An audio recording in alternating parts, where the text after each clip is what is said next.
Tuhan, bahwa kami menjadi alat-Mu, menjadi anak-anak-Mu yang taat, yang terus mau melakukan firman Tuhan dalam hidup kami, bahwa kami terus mau diubahkan Bapa. Karena kami tahu semakin kami mendekat pada Tuhan, kami semakin diubahkan oleh Tuhan menjadi serupa seperti-Mu Tuhan. Ubah hidup kami Tuhan, bawa kami dalam perkenanan-Mu ya Bapa. Biar semakin hari kami boleh semakin serupa dengan Engkau Tuhan Yesus, menjadi pelaku-pelaku firman-Mu Tuhan. Terima kasih Bapa. Kami membuka hati kami malam hari ini bagi firman-Mu. Urapi setiap kami, urapi hamba-Mu yang tidak ada apa-apanya Tuhan.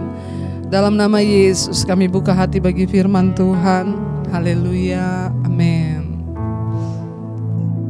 Saudara, malam hari ini kita akan membaca firman Tuhan. Kita akan belajar firman Tuhan. Dan buat yang baru bergabung, selamat malam, selamat bergabung ya. Kita mau tetap berdoa. Saudara, malam hari ini kita akan membaca kitab Yesaya, dan saya akan memulai dari pasal yang pertama. Ya, karena banyak yang bilang, "Ibu, ya dibuat berurut supaya sekalian kita belajar Alkitab, kita belajar firman Tuhan ya."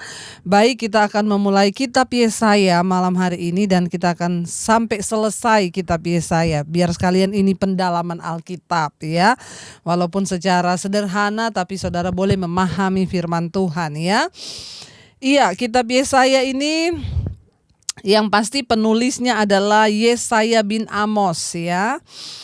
Jadi tujuannya adalah untuk memanggil bangsa Yehuda untuk kembali kepada Tuhan dan menceritakan tentang keselamatan dari Allah melalui Mesias. Jadi ya, kitab Yesaya ini ditulis oleh Nabi Yesaya bin Amos. Tanggal penulisannya itu, peristiwa-peristiwanya dalam pasal 1 sampai 39 itu terjadi selama pelayanan Yesaya ya. Selama pelayanan Nabi Yesaya itu ditulis pasal 1 sampai 39 ya. Jadi pasal tersebut mungkin ditulis sekitar tahun 700 sebelum Masehi. Ya, namun pasal 40 sampai 66 mungkin ditulis menjelang akhir hidup Yesaya sekitar tahun 681 sebelum Masehi. Ya, biar kita semua belajar sama-sama firman Tuhan. Latar belakang dari Yesaya ini ya, dan menulis ya terutama di Yerusalem. Ya, jadi kebanyakan ini ditulis di Yerusalem. Ayat kunci dari kitab Yesaya adalah, "Tetapi dia tertikam oleh karena pemberontakan kita, dia diremukan oleh karena kejahatan kita. Ganjaran yang mendatangkan keselamatan bagi kita ditimpakan kepadanya, dan oleh bilur-bilurnya kita menjadi sembuh." Ini dari Yesaya 53 ayat 5. Ini adalah ayat kunci dari kitab Yesaya. Iya, tokoh penting di dalam kitab Yesaya adalah Yesaya sendiri, juga dua putranya Shear dan Maher ya. Ciri-ciri khusus dari kitab Yesaya ini berisi prosa atau puisi serta menggunakan personifikasi ya, menganggap sifat-sifat manusia dimiliki oleh makhluk-makhluk ilahi atau benda-benda mati. Juga banyak nubuat di dalam kitab Yesaya yang berisi prediksi yang menubuatkan peristiwa yang segera akan terjadi dan peristiwa yang jauh pada masa depan ya. Jadi itulah sekilas tentang kitab Yesaya ini saudara, supaya kita sama-sama mengerti firman Tuhan. Ingat, penulisnya Nabi Yesaya ya, dan tema utama dari kitab ini yaitu kekudusan ya, juga tentang hukuman ya. Ada juga keselamatan, Mesias, dan pengharapan. Ya, itu pembukaan. Biar kita sama-sama belajar firman Tuhan. Ya, baik, kita akan masuk di dalam Yesaya pasal yang pertama. Ya, Yesaya pasal yang pertama adalah nubuat tentang Yehuda dan Yerusalem. Ya, Yesaya pasal yang pertama adalah isinya nubuat tentang Yehuda dan Yerusalem. Yesaya memulai dengan membawa suatu pesan tentang penghakiman ilahi baik terhadap Israel maupun Yehuda, meskipun kemajuan bangsa Asyur merupakan suatu masalah bagi Yehuda.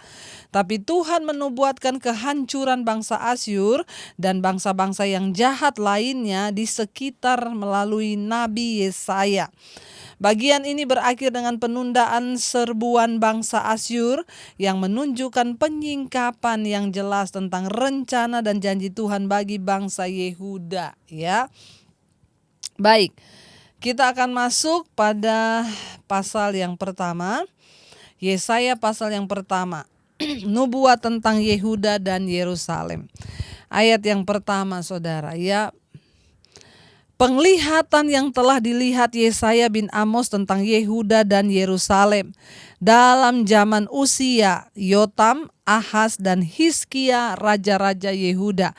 Jadi ini adalah penglihatan yang diterima oleh Yesaya di dalam zaman pemerintahan, ya, raja-raja, ya, Usia, Yotam, Ahaz, dan Hizkia, raja-raja pada waktu itu di Yehuda, ya. Pasal yang pertama ayat 2, judul perikopnya adalah pengaduan tentang bangsa yang tidak setia.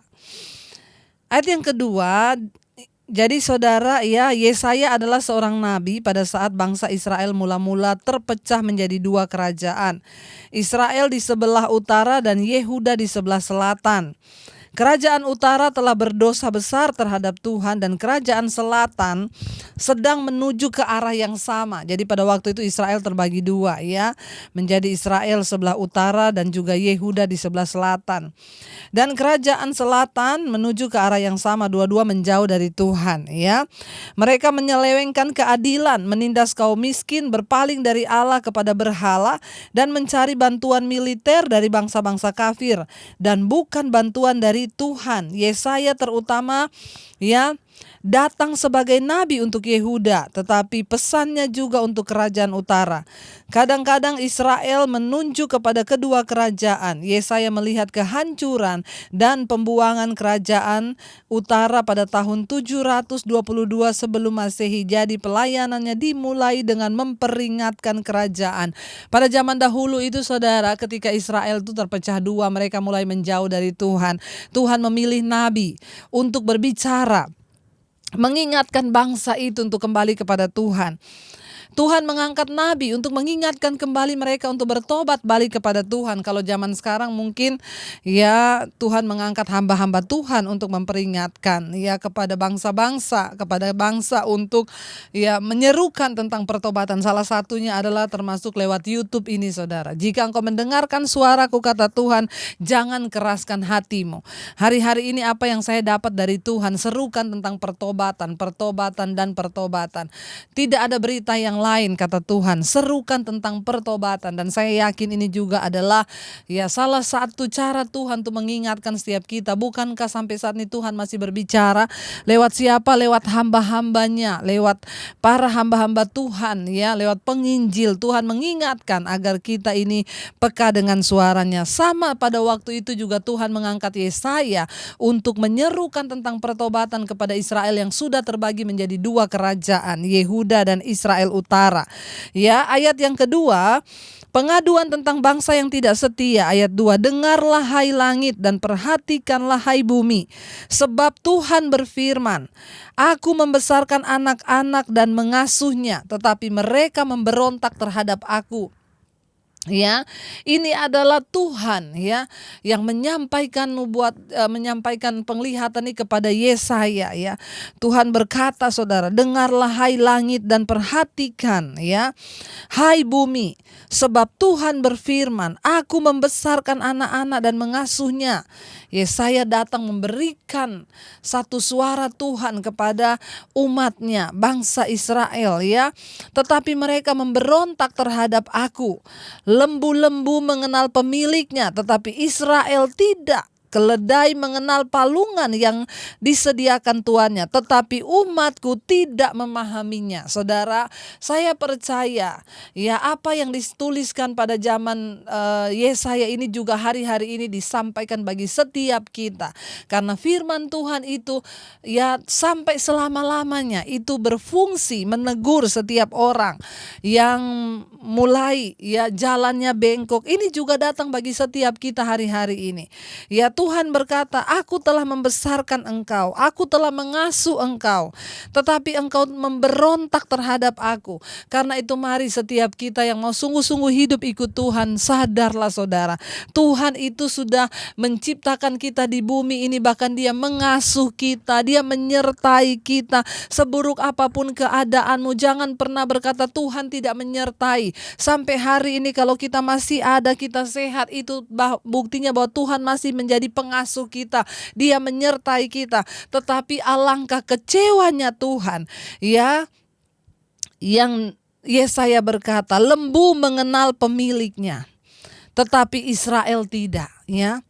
Jangan sampai kita juga di mata Tuhan seperti itu. Tuhan sudah menciptakan, mengasihi kita, tetapi kita memberontak terhadap Tuhan. Di sana dikatakan mereka memberontak terhadap aku, kata firman Tuhan ya, ayat yang kedua. Sekarang ayat yang ketiga.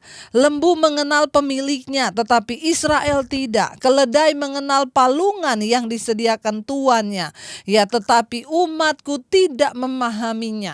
Saudara, betapa kecewanya Tuhan saudara ketika Dia berkata ya, lembu aja mengenal pemiliknya loh saudara ya. Lembu mengenal pemiliknya, tetapi umatku tidak ya. Jangan sampai kita ini menjadi orang yang katanya percaya Tuhan, tapi sesungguhnya kita tidak mengenal Tuhan dengan benar. Ayat ini juga datang bagi setiap kita. Mari menjadi orang Kristen, kenal siapa Tuhanmu. Jangan hanya beragama, jangan hanya sekedar menjadi orang Kristen yang percaya toh. Setiap minggu engkau ke gereja, tapi engkau tidak mengenal Tuhan. Bahkan di sana dikatakan keledai mengenal palungan yang disediakan tuannya, tetapi umatku tidak memahaminya. Sudah berapa lama kita menjadi Kristen? Apakah kita sudah mengenal Tuhan? Apakah kita memahami rencana Tuhan atas hidup kita? Apakah kita memahami jalan-jalan Tuhan? Atau kita juga seperti bangsa Israel yang pada waktu itu memberontak terhadap penciptanya, Tuhan yang mengasuhnya. Jangan sampai kita disamakan dengan lembu. Bahkan kalau kita baca ayat ini sangat mengenaskan. Kenapa? Tuhan membandingkan bangsa Israel dengan lembu, bahkan di sini lembu dan keledai lebih baik daripada mereka. Ya, mengerikan saudara. Dikatakan lembu mengenal pemiliknya, keledai mengenal palungannya, tetapi umatku Israel tidak memahaminya. Umatku Israel tidak mengenal siapa pemiliknya. Saudara, bukankah kita sadar malam hari ini kita semua diciptakan Tuhan dan Tuhanlah pemilik hidup kita. Waktu kita tahu bahwa Tuhan adalah pemilik hidup kita, bukankah harusnya kita menyerahkan seluruh hidup kita ini loh untuk dipakai oleh pemiliknya. Lembu itu dia tahu pemiliknya, makanya dia menyerahkan dirinya untuk dipakai sepenuhnya oleh pemiliknya. Kenapa? Karena lembu itu saudara, waktu dia memiliki pemilik, tenaganya semuanya digunakan untuk kepentingan pemiliknya, tapi dia juga tidak khawatir. Kenapa? Karena makanannya, pemeliharaannya, minumnya itu semua disediakan oleh pemiliknya. Bukankah kita lebih daripada lembu saudara? Kalau lembu saja bisa tahu pemiliknya, bisa mengenal siapa tuannya, masa saudara dan saya yang orang percaya, mengaku sebagai anak Tuhan, mengenal Tuhan, kenapa kita tidak mengenal Dia benar-benar? Kenapa kita tidak memahami ini dengan baik, bahwa kita adalah diciptakan dan kita ini milik Tuhan. Hidup kita ini milik Tuhan. Makanya mari kita pakai hidup kita untuk kepentingan kerajaan Allah. Mari kita pakai hidup kita untuk kepentingan Tuhan saudara. Bukan artinya kita gak boleh bekerja, bukan artinya kita tidak boleh lagi mengejar cita-cita kita, tetapi yang terutama dari semua itu, bagaimana kita menggenapi panggilan Tuhan atas hidup kita. Hidup kita bermakna bagi banyak orang. Apapun yang engkau lakukan, jadilah orang yang menjadi berkat buat banyak orang saudara. Ya, supaya hidupmu itu bernilai di hadapan Tuhan. Ya, mari kita mau lebih daripada lembu yang tidak memahami ini. Kita lebih dari lembu malam ini. Kita memahami bahwa hidup kita milik Tuhan, ya. Ayat yang berikutnya, ayat yang keempat, ya. Ayat yang keempat, firman Tuhan berkata begini, saudara, celakalah bangsa yang berdosa, kaum yang syarat dengan kesalahan, keturunan yang jahat-jahat, anak-anak yang berlaku buruk. Mereka meninggalkan Tuhan, menista yang Maha Kudus Allah Israel, dan berpaling membelakangi Dia. Firman Tuhan datang lewat Nabi Yesaya. Ya, Tuhan menyampaikan, celakalah bangsa yang berdosa, kaum yang syarat dengan kesalahan, keturunan yang jahat-jahat, anak-anak yang berlaku buruk. Mereka meninggalkan Tuhan, menista yang Maha Kudus Allah Israel, dan berpaling membelakangi Tuhan. Artinya apa, saudara? Kalau hidup kita ini jahat, kalau kita melakukan dosa dalam hidup ini, itu artinya kita membelakangi Tuhan. Ngeri gak, saudara? Kita membelakangi orang tua aja dosanya, saudara. Orang tua lagi ngomong kita belakangi, itu berdosa. Apalagi, saudara, kalau kita membelakangi Tuhan. Ayat ini berkata, saudara, ya, celakalah bangsa yang berdosa, kaum yang syarat dengan kesalahan, dan apa? Keturunan yang jahat. Ya, anak-anak yang berlaku buruk. Mari kita perhatikan hari-hari ini. Jadilah orang tua yang menjadi orang tua yang benar. Supaya apa? Kita menghasilkan keturunan dan anak-anak yang benar juga. Makanya saya selalu ulang-ulang, saudara. Mari kita mewariskan warisan yang benar kepada anak cucu kita. Itu apa? Iman. Ya, kalau orang tua baik, hidup dalam kebenaran, saya yakin dan percaya maka anak cucunya juga pasti melakukan kebenaran. Ya, karena iman yang kita wariskan. Tetapi orang jahat akan menghasilkan keturunan yang jahat, kata firman Tuhan. Dan Alkitab berkata, terkutuklah, celakalah, ya, keturunan yang jahat, anak-anak yang berlaku buruk. Mereka meninggalkan Tuhan, menista yang Maha Kudus Allah Israel, dan berpaling membelakangi Dia. Jadi mari kita bertobat hari-hari ini kalau kita termasuk orang yang masih terus hidup di dalam dosa. Kenajisan, percabulan, perselingkuhan, kepahitan, kekecewaan, bahkan semua hal yang tidak berkenan, saudara. Mari jangan membelakangi Tuhan. Kalau kita membelakangi Tuhan, sudah pasti kita celaka. Mari kita bertobat, berbalik menghadap kepada Tuhan. Rendahkan diri kita di kaki Tuhan dan berkata, ini hidupku Tuhan. Aku tahu Engkaulah pemilik hidupku. Aku mau menyerahkan hidupku ke dalam tangan-Mu. Ya, ketika kita berkata demikian, maka Tuhan mau pakai hidup kita, saudara, ya. Ayat yang berikutnya, ayat yang ke-5. Di mana kamu mau dipukul lagi, kamu yang bertambah murtad, seluruh kepala sakit dan seluruh hati lemah lesu. Ya, di mana kamu mau dipukul lagi? Ya, Tuhan berkata, di bagian mana lagi yang aku harus pukul kamu? Bahkan di sini dikatakan, ya, semua kepala sudah sakit. Ya, bahkan hatimu itu sudah lemah lesu karena kejahatan. Di mana lagi Tuhan mau pukul kita? Saudara, sebelum semua yang buruk terjadi atas hidup kita, mari berbalik kepada Tuhan. Ya, bahkan setiap hari udah sakit kepala nih. Alkitab bilang, mau di mana lagi kamu mau dipukul? Ya, kamu bertambah murtad terus, seluruh kepalamu sudah sakit. Ya, jadi yang sakit-sakit kepala hari-hari ini, ya mungkin saya tidak menuduh semua yang sakit kepala, tapi yang sering sakit kepala, mari bertobat, datang pada Tuhan. Mungkin masih ada kekhawatiran, kecemasan, atau ada dosa, kita bertobat, ya. Sudah semua sakit kepala, bahkan hatimu sudah lemah lesu, ya. Hati itu kalau sudah lemah lesu, saudara, sudah tidak ada semangat lagi, ya. Semuanya sudah hilang, saudara, ya. Ayat yang ke-6, dari telapak kaki sampai ke kepala tidak ada yang sehat. Aduh, menakutkan. Orang itu kalau hidup di dalam dosa, ya, dari ujung kaki, kata firman Tuhan, seluruh kepala udah sakit, hatinya lesu, dari telapak kaki sampai ke kepala tidak ada yang sehat loh. Ya, ini akibat apa? Dosa. Ya, mari kita berdoa menjadi orang yang sungguh-sungguh hidup dalam takut Tuhan, supaya kita ini hidup di dalam tubuh yang sehat. Ya, jangan tiap hari mengeluh, aduh sakit kepala, aduh dari badan sampai ujung kaki sampai ujung kepala, badanku ndak ada yang sehat, semua sakit, mengeluh setiap hari. Mari kita berdoa, saudara. kita mau berbalik kepada Tuhan ya. Ini Alkitab bilang, di mana lagi kamu mau dipukul? Seluruh kepalamu udah sakit, dari ujung kaki sampai ujung kepala sudah sakit semua, hatimu sudah lemah lesu. Ayat 6 bagian B, bengkak dan bilur dan luka baru. Ya, tidak dipijit dan tidak dibalut dan tidak ditaruh minyak. Bayangkan saudara ya, udah babak belur nih orang saudara karena murtadnya, tapi nggak tobat loh. Ya, udah ada luka baru, udah bengkak, udah bilur, ya, udah memar semua, tidak ada yang mijet, tidak ada yang dibalut, tidak ada yang dikasih minyak. Luka dibiarkan terus, tidak ada yang mengobati, tapi nggak tobat-tobat loh. Ada orang-orang begini saudara.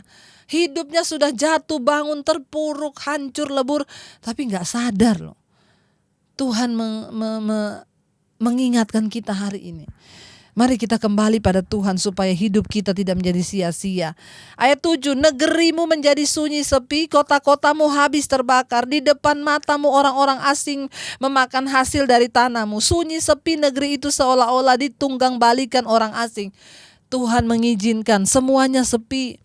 Ya, berkat seret, semua usaha yang kita lakukan bahkan tidak mendatangkan hasil. Ya, kotanya sudah seperti kota mati. Israel pada waktu itu sudah ditunggang balikan orang asing, dirampas semua harta kekayaan berkatnya akibat dosa. Ayat yang ke-8, putri Sion tertinggal sendirian, seperti pondok di kebun anggur, seperti gubuk di kebun mentimun, dan seperti kota yang terkepung.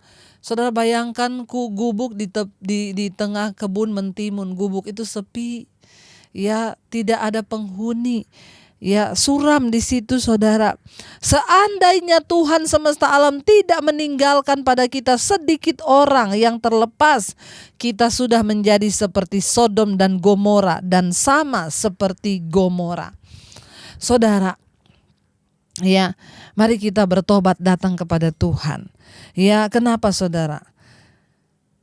Tuhan berbicara di sini kepada bangsa Israel. Israel di sini berarti kerajaan selatan, yakni Yehuda. Bangsa Yehuda sedang berdosa besar dan telah berubah melawan Tuhan.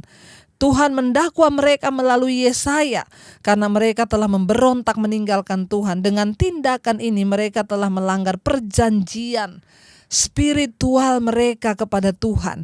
Dengan melanggar perjanjian tersebut, mereka sedang mendatangkan hukuman kutuk atas diri mereka sendiri saudara ya. Karena mereka tidak mau lagi melayani Dia. Ya, mereka tidak lagi mau mendengarkan Tuhan. Sampai akhirnya Tuhan mendatangkan api penghukumannya atas mereka.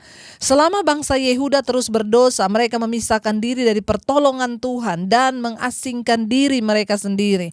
Saudara, orang itu kenapa hidupnya terkutuk, tidak diberkati? Karena dia sendiri yang memilih untuk menjauh dari Tuhan. Dosamu itu yang menghambat yang baik daripadamu, kata firman Tuhan. Mereka meninggalkan Allah, bahkan membelakangi Dia, memisahkan diri saudara ya. Mari kita mau hari-hari ini ya untuk terus hidup dekat dengan Tuhan, mengakui dosa, mentaati perintah-perintah Tuhan. Apakah kehancuran ini juga terjadi pada masa itu? Yehuda banyak kali diserang.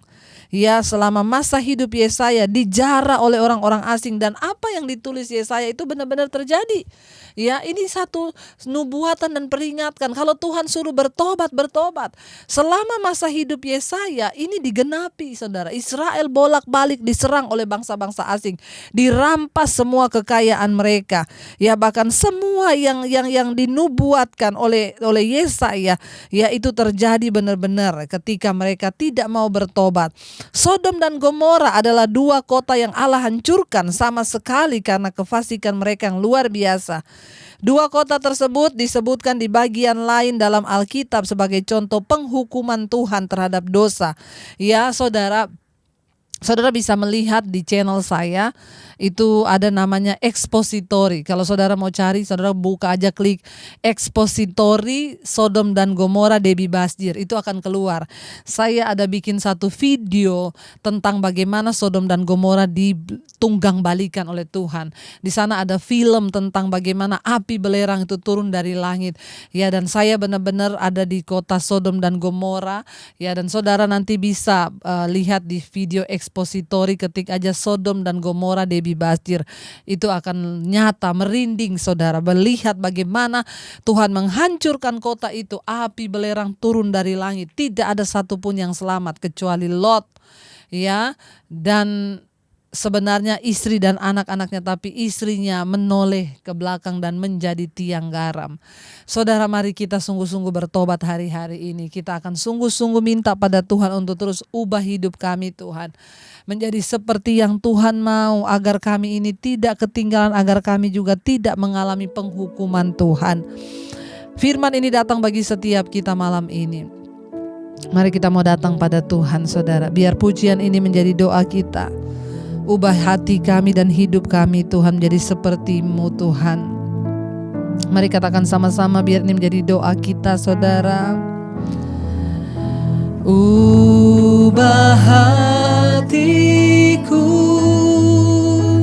seperti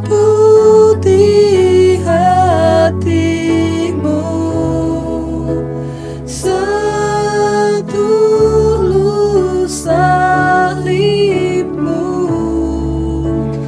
kasih-Mu, Tuhan.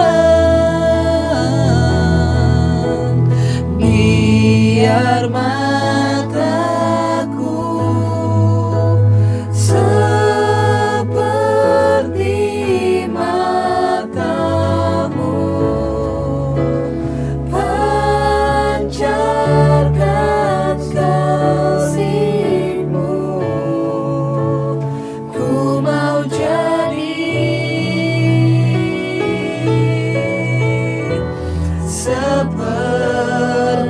Lebih lagi saudara, mari buka hati dan tanganmu di hadapan Tuhan. Katakan, ubah hati kami, ubah hatiku seperti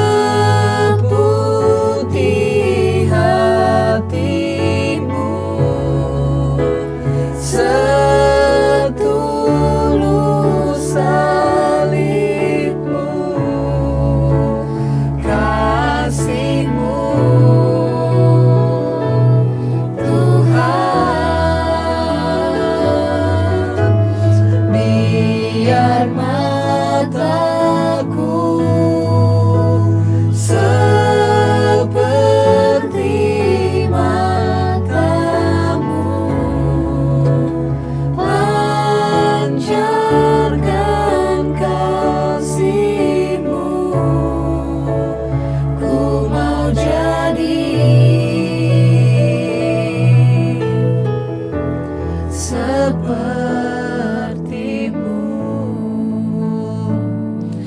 Kami bersyukur Tuhan, Engkau kembali mengingatkan kami akan firman Tuhan. Kami dapat belajar dari setiap firman yang ditulis di zaman perjanjian lama. Bagaimana Engkau menyuruh Nabi Yesaya mengingatkan kepada bangsa Israel untuk mereka bertobat, agar tidak terjadi hal-hal yang buruk dalam kehidupan mereka. Itu juga terjadi pada kami hari-hari ini. Tuhan, kami mau mengikuti firman-Mu supaya kami mengalami janji-janji-Mu. Apa yang tertulis di perjanjian lama itu memberikan kepada kami contoh hidup, bagaimana kami harus hidup berkenan kepada Tuhan. Kami mau Bapa senantiasa Tuhan menuruti firman-Mu. Kami mau senantiasa hidup di dalam Tuhan, dalam takut akan Tuhan. Kami tidak ingin membelakangi Tuhan karena dosa pemberontakan kami. Percaya Kau Tuhan yang sanggup menaklukkan semua perkaraku. Kau turut bekerja dalam segala hal bagi kebaikanku. Ku percaya Kau Tuhan yang mampu menaklukkan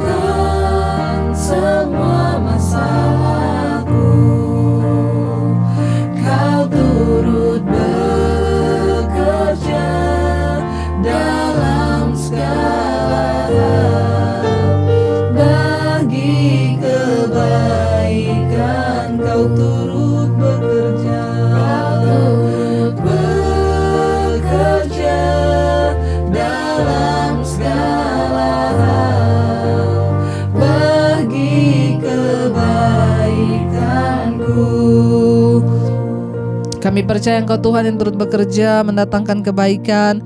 Mari buka hati dan tangan kita untuk menerima berkat. Diberkatilah Engkau dalam kehidupanmu, diberkati pernikahanmu, diberkati kesehatanmu, diberkati keuanganmu. Tuhan mencukupkan semua yang Kau butuhkan sehingga hidupmu menjadi tanda bagi kemuliaan-Nya. Terimalah kiranya berkat dari Allah Bapa, cinta kasih dari Tuhan Yesus Kristus, penyertaan manis Allah Roh Kudus akan turun memenuhi hidupmu mulai dari hari ini bahkan sampai kali yang kedua. Tuhan Yesus datang menjemput kita semua. Namamu tercatat dalam kitab kehidupan. Dalam nama Yesus yang percaya diberkati Tuhan, katakan bersama, amin, amin. Tetaplah bersemangat, tetaplah percaya bahwa Tuhan tidak pernah meninggalkan orang yang berharap kepada Dia. Saudara, kalau engkau diberkati dengan siaran ini, jangan lupa bagikan kepada orang lain. Jangan lupa like, komen, dan share. Dan jangan lupa subscribe channel saya supaya channel ini semakin berkembang dan boleh menjadi berkat. Tuhan Yesus memberkati. Jika Anda diberkati dengan channel saya, jangan lupa tekan tombol subscribe. Dan jangan lupa like, share, dan komen. Dan jangan lupa untuk mengklik tombol lonceng di bawah ini, supaya Anda mendapatkan pemberitahuan setiap kali saya mengupload video-video yang baru. Jangan takut karena gratis. Tuhan memberkati.